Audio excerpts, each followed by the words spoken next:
কিভাবে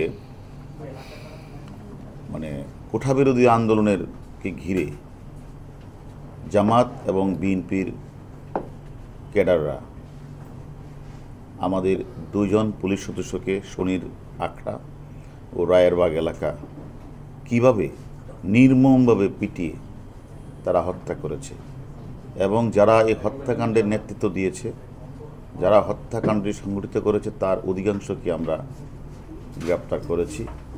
তারা স্বীকারও করেছে তারা কিভাবে পিটিয়েছে। আসলে বাংলাদেশের মহান মুক্তিযুদ্ধের প্রথম প্রতিযুদ্ধ হচ্ছে বাংলাদেশ পুলিশ। আর এই পুলিশ সবসময় দুর্দিনে দুঃসময় সম্মুখযুদ্ধ হিসাবে সামনে এগিয়ে আসে। অতএব আপনারা লক্ষ্য করেছেন যে স্বাধীনতা বিরোধী অপশক্তি প্রথম টার্গেট ছিল পুলিশ। তার উদ্দেশ্যটা ছিল তারা রাষ্ট্রীয় স্থাপনাগুলিতে 28 অক্টোবরের পরও দেখেছেন, তারা রাষ্ট্রীয় স্থাপনাগুলি বিশেষ করে প্রধান বিচারপতির বাসভবন শুরু করে আমাদের পুলিশ হাসপাতালে তারা হামলা করেছে, পুলিশকে পিটিয়ে হত্যা করেছে।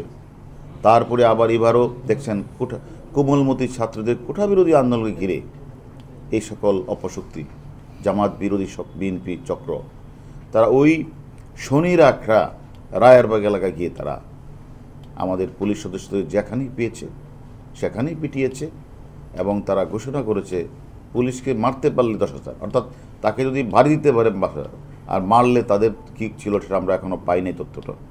তারা এইভাবে যেখানে বাড়ি বাড়ি তল্লাশি করেছে, অর্থাৎ তাদের উদ্দেশ্য ছিল পুলিশকে ডিমোরালাইজ করা। এবং পুলিশকে যদি ডিমোরালাইজ করতে পারে তাহলে বোধহয় তাদের যে আন্দোলন তারা মনে করেছিল যে তারা সাকসেস হবে।